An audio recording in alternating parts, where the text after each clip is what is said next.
இந்த வீடியோல நாம பார்க்க போறது இந்த லேப்டாப் தான். பொதுவா ஒரு கேமிங் லேப்டாப்ல முதல்ல நம்ம எதை பார்ப்போம் அப்படின்னா ப்ராசஸர், ரெண்டாவது கிராபிக்ஸ் கார்டு. சோ இதுல இருக்குது இன்டெலோட லேட்டஸ்ட் 12th ஜென் ப்ராசஸர். அதுலயும் நம்ம இருக்குது பாத்தீங்கன்னா i7 12700H. இதுல அந்த இன்டெல் 11th ஜென்னுக்கும் 12th ஜென்னுக்கும் அப்படி என்ன டிஃபரன்ஸ்னா ஹைபிரிட் ஆர்கிடெக்சர். அதாவது இந்த ப்ராசஸர்லயே பாத்தீங்கன்னா 14 கோர் இருக்கும். இந்த 14 கோரை 6 ஹை பெர்ஃபார்மன்ஸ் கோராவும் 8 எஃபிஷியன்சி கோராவும் பிரிச்சிருப்பாங்க. இந்த 6 ஹை பெர்ஃபார்மன்ஸ் கோர் என்ன பண்ணும் அப்படின்னா நம்ம ரொம்ப ஹை இன்டென்ஸா ஏதாவது கேம் விளையாடுறப்ப, எடிட் பண்றப்ப, கிராஃபிக்கலா ஒர்க் பண்றப்ப இந்த மாதிரிலாம் யூஸ் பண்றப்ப இந்த பெர்ஃபார்மன்ஸ் கோர் வந்து யூஸ்ஃபுல்லா இருக்கும். 8 எஃபிஷியன்சி கோர் பாத்தீங்க அப்படின்னா பேக்ரவுண்ட் டாஸ்க் ரன் பண்ண, சின்ன சின்ன ஒர்க் பண்றதுக்கு, இந்த மாதிரி சில விஷயங்களுக்கு பாத்தீங்க அப்படின்னா யூஸ்ஃபுல்லா இருக்கும். இப்போ எக்ஸாம்பிளுக்கு நம்ம கேம் விளையாண்டுட்டே ஸ்ட்ரீம் பண்றோம். கேம் விளையாடுறப்ப கேமிங்க்கு பாத்தீங்க அப்படின்னா ஹை பெர்ஃபார்மன்ஸ் கோர் எடுத்துக்கிறோம். ஸ்ட்ரீமிங்க்கு பாத்தீங்க அப்படின்னா அந்த எஃபிஷியன்சி கோர் வந்து யூஸ் பண்ணிக்கிறோம்.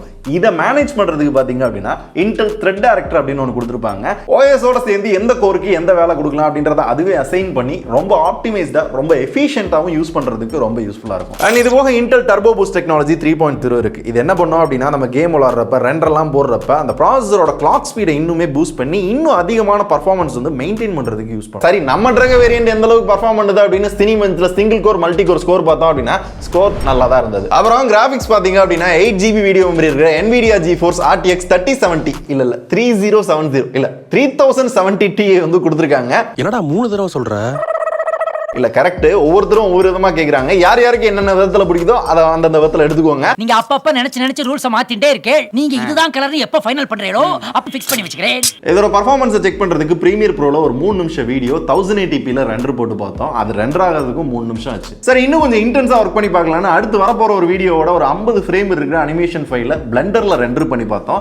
அது ரெண்டர் ஆகிறதுக்கு கிட்டத்தட்ட 1 hour 52 minutes ஆச்சு. ஆனா இது ரெண்டுலயுமே நாங்க யூஸ் பண்ண ப்ராஜெக்ட் பொறுத்து தான் இந்த டைமிங் வந்திருக்கு. மேபி எக்ஸ்ட்ரா எஃபெக்ட்ஸ் எலமெண்ட்ஸ்லாம் ஆட் பண்றப்ப டைமிங் கண்டிப்பா டிஃபர் ஆகலாம். இப்போ இந்த CPU and GPU சேர்ந்து இதோட கேமிங் பெர்ஃபார்மன்ஸ் எப்படி இருந்துச்சு அப்படின்னு பாத்தீங்கன்னா AAA டைட்டில் கேம் GTA 5 வந்து ஃபுல் HD விளையாடணும். 150 ல இருந்து 160 FPS வரையும் போச்சு. கிராபிக்ஸ் லெவலும் பாத்தீங்கன்னா நல்லா இருந்துச்சு. ஏன்னா எப்பயுமே GTA 5 தான் விளையாண்டு காமிக்கிறா அப்படின்னு கேட்கறவங்களுக்கும் நாங்களும் இந்த லேப்டாப்பை டெஸ்ட் பண்ணி பார்க்கறதுக்கும் இன்னும் 2 கேம் விளையாண்டு பார்த்தோம். Hitman 3, Forza Horizon 5. இந்த Forza Horizon 5 ல 1080p ல எக்ஸ்ட்ரீம் செட்டிங்ஸ்ல வச்சு விளையாடுறப்ப பாத்தீங்கன்னா மேக்ஸிமம் 115 FPS வரையும் பூஸ்ட் பண்ணி கொடுக்குது. மினிமம் பாத்தீங்கன்னா ஒரு 75 FPS வருது. அதே மாதிரி Hitman 3 ல 1080p ஹை செட்டிங்ஸ்ல வச்சு விளையாடுறப்பையும் 200 FPS தாண்டி போச்சு. ரெண்டு கேம்லயுமே கிராபிக்ஸ் லெவல் பாத்தீங்க அப்படின்னா பின்னிருச்சு. எஸ்பெஷலி இந்த கார் கேம்ல பாத்தீங்க அப்படின்னா ரொம்ப ரியலிஸ்டிக்கா இருந்துச்சு. இந்த ரெண்டு கேமே நாங்க விளையாடுறப்ப பாத்தீங்கன்னா கேம் பிளே செம்ம ஸ்மூத்தா இருந்துச்சு. பெருசா எங்கேயும் லாக் ஆகல, ஹேங் ஆகல. டீடைலிங் கூட அவ்வளவு சூப்பரா இருந்துச்சு. கிராபிக்ஸ்மே பாத்தீங்க அப்படின்னா அந்த ரியல் கேம் பிளே அப்படின்றதுக்கு ஏத்தாப்புல ஒரு நல்ல எக்ஸ்பீரியன்ஸ் கொடுத்தது. ஆனா என்னதான் பர்ஃபார்மன்ஸ் வந்து இவ்வளவு நல்லா இருந்தாலும் கண்டினியூவா 6 to 7 hours கேம் விளையாடுறப்ப அப்பப்ப லைட்டா ஒரு ஷட்டர் ஃபீல் பண்ண முடியும். லேப்டாப்பை தொட்டு பார்த்தாலும் அந்த ஹீட்டை ஃபீல் பண்ண முடியும். அந்த ஹீட்டை கம்மி பண்றது கூலர் பூஸ்ட் டெக்னாலஜி அப்படின்னு ஒன்று யூஸ் பண்ணிருக்காங்க. இது என்ன பண்ணா லேப்டாப்ல இருக்க எல்லா வென்ட்ஸ் மூலமா ஹீட் எல்லாத்தையும் வெளியேற்றி லேப்டாப்போட டெம்பரேச்சரை கண்ட்ரோல்டா வச்சுக்கிறோம். என்னதான் டெம்பரேச்சர் லேப்டாப்ல கண்ட்ரோல்டா இருக்க மாதிரி காமிச்சாலும் வெளியே ஹீட் நல்லாவே ஃபீல் பண்ண முடியும். நாங்க உங்களுக்கு ரெக்கமெண்ட் பண்றது முடிஞ்ச அளவு லேப்டாப்பை டேபிள்ல வச்சு யூஸ் பண்ணுங்க. அண்ட் ப்ரொடக்டிவிட்டிலுமே after effect, premiere pro, blender இதெல்லாம் யூஸ் பண்றப்ப பாத்தீங்க அப்படின்னா பெருசா லாக் ஆகல, ஹேங் ஆகல.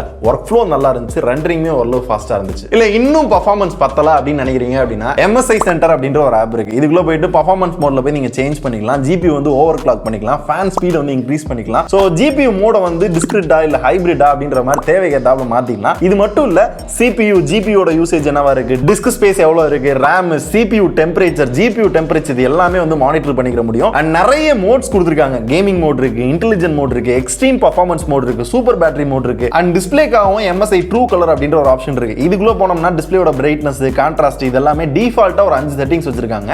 அதுல நம்மளுக்கு எது வேணுமோ அதையும் வந்து செட் பண்ணிக்கலாம். தென் RAM பார்த்தோம்னா 32GB DDR5 RAM இருக்கு. And 1TB PCIe Gen 4 SSD வந்து கொடுத்திருக்காங்க இந்த லேப்டாப்ல. ரீட் அண்ட் ரைட் ஸ்பீட் எல்லாமே நல்லா இருந்துச்சு. Wi-Fi 6E இருக்கு. நீங்க கேம் விளையாடுறப்பலாம் இன்டர்நெட் ஸ்பீடு, Wi-Fi ரேஞ்ச் எல்லாம் பத்தி கவலைப்பட தேவையில்ல. எல்லாமே பாத்தீங்கன்னா பக்காவா இருந்துச்சு. Windows 11 வந்து ப்ரீ இன்ஸ்டால்டா வருது. அப்புறம் லேப்டாப்போட ஃப்ரண்ட்ல பாத்தீங்கன்னா ஒரு RGB லைட்டிங் இருக்கு. இது வந்து Panoramic Aurora லைட்டிங் அப்படின்றாங்க. இதுல மொத்தமா 16.7 மில்லியன் கலர்ஸ் இருக்கு. சோ பார்க்கவே ஓவராலா இந்த டிசைன் வந்து கொஞ்சம் டிஃபரெண்டா இருக்கு. அண்ட் கேமிங் ஏத்த மாதிரி நல்லா வந்து கலர்ஃபுல்லா டிசைன் பண்ணிருக்காங்க. டார்க்கான ரூம்லாம் வச்சு விளையாடுறப்ப பாத்தீங்கன்னா இந்த லைட் எஃபெக்ட்டோட சேர்ந்து விளையாடுறது அந்த கேமிங் எக்ஸ்பீரியன்ஸ் சிலர் எதிர்பார்ப்பாங்கல்ல, அது உங்களுக்கு கிடைக்கலாம். அதே மாதிரி எப்படி வந்து ஃப்ரண்ட்ல வந்து லைட் கொடுத்துருக்காங்களோ மிச்ச 3 பக்கத்துலயும் பாத்தீங்க அப்படின்னா நிறைய போர்ட்ஸ் கொடுத்துருக்காங்க. முதல்ல இந்த சைட் பார்த்தோம் அப்படின்னா ஒரு USB 3.2 போட்டு, ஒரு டைப் சி போட்டு, ஒரு ஆடியோ ஜாக் போட்டு. அப்படியே இந்த சைட் பாத்தீங்க அப்படின்னா 2 3.2 USB போட்டு, ஒரு கார்ட் ரீடர் போட்டு வந்து கொடுத்துருக்காங்க. லேப்டாப்போட பின்னாடி பாத்தீங்கன்னா ஒரு மினி டிஸ்பிளே போட்டு, Thunderbolt 4 போர்ட், ஈத்தர்நெட் போர்ட் ஒன்னு, HDMI போர்ட் ஒன்னு, ஃபைனலா பாத்தீங்கன்னா DC பவர் போர்ட் ஒன்னு. இதெல்லாம் சார்ஜ் பண்ணிக்கிற முடியும். ஒரு கிரியேட்டராவும் சரி, ஒரு கேமராவும் என்னென்ன போர்ட்லாம் தேவைப்படும் தேவைப்படுதோ அது எல்லாமே பாத்தீங்கன்னா இருக்கு. கீபோர்டுமே RGB கீபோர்டு தான். நம்மளுக்கு பிடிச்ச மாதிரி கலரை செட் பண்றது அப்படினால செட் பண்ணிக்க முடியும். F9 பிரஸ் பண்றப்ப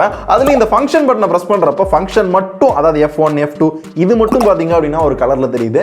இது கொஞ்சம் டிஃபரெண்டா இருந்துச்சு. யூஸ் பண்றதுக்கும் கீபோர்டு பாத்தீங்கன்னா நல்லா இருந்துச்சு. ஆனா அது கீழ இருக்க அந்த ட்ராக் பேட் தான் அந்த அளவுக்கு சாட்டிஸ்ஃபைடா இல்ல. கொஞ்சம் பெருசா கொடுத்துருக்கலாம். ஆனா யூஸ் பண்றப்ப அந்த கெஸ்டர்ஸ்லாம் பாத்தீங்க அப்படின்னா எல்லா லேப்டாப் மாதிரி இதுலயும் இருக்கு. அதே மாதிரி கேம் விளையாடுறப்ப டிஸ்பிளேயுமே ஒரு நல்ல எக்ஸ்பீரியன்ஸ் கொடுத்தது. பிகாஸ் 17.3 இன்ச்ல full HD display 360 Hz refreshing rate வந்து கொடுத்துருக்காங்க.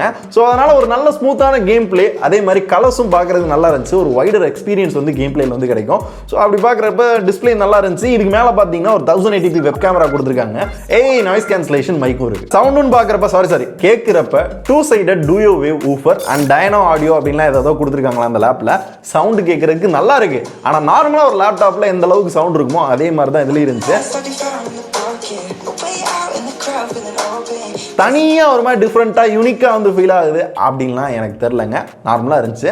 பேட்டரின்னு பாக்குறப்பயும் 99.9 வாட் ஆர் பேட்டரி வந்து கொடுத்துருக்காங்க. இது ஃபிளைட் லிமிட்டுக்குள்ள இருக்கும். அதனால நீங்க கேரி பண்ணி எடுத்துட்டு போறது அப்படினால ஈஸியா வந்து எடுத்துட்டு போய்க்கலாம். இதை சார்ஜ் பண்றதுக்கு செங்கல் மாதிரி இத்த தண்டி இருக்கிற 240 வாட் பவர் அடாப்டர் வந்து கொடுத்துருக்காங்க. இதை பிளக் பண்ணி நீங்க கேம் விளையாண்டீங்க அப்படின்னா 150 FPS தாண்டி போகும். அண்ட் கேம் பிளேமே பாத்தீங்க அப்படின்னா ஸ்மூத்தா இருக்கும். இன்கேஸ் அதை எடுத்து விட்டு நீங்க கேம் விளையாடுறீங்க அப்படின்னா 40 FPS 50 FPS தான் வரும். இது யூஸ்வலா எல்லா கேமிங் லேப்டாப்லயும் நீங்க பாக்குறதா. இதோட பவர் கன்சப்ஷனுமே CPU-ல 45 வாட்ஸ், GPU-ல 165 வாட்ஸ், டோட்டலா பாத்தீங்க அப்படின்னா 210 வாட்ஸ் பவர் வந்து கன்சியூம் பண்ணும். அதுக்காக தான் அவ்வளவு பெரிய பவர் அடாப்டர் 240 வாட்ஸ் வந்து கொடுத்துருக்காங்க. பவர் அடாப்டர் இல்லாம நீங்க கேம் விளையாடுறீங்க அப்படின்ற பட்சத்துல லேப்டாப்ல ஒரு 1 hour வந்து கேம் விளையாண்டுக்கலாம். சோ மோஸ்ட்லி இந்த லேப்டாப் பத்தி எல்லாமே கவர் பண்ணிட்டேன்னு நினைக்கிறேன். அதோட விலை எவ்வளவு அப்படின்னு பாத்தீங்க அப்படின்னா ஜஸ்ட் 2,54,999 ரூபாய் மட்டும்.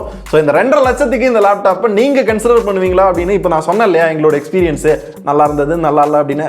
அதை பேஸ் பண்ணி நீங்களும் சொல்லுங்க. ஏதோ சவுண்ட் கேட்குதுல.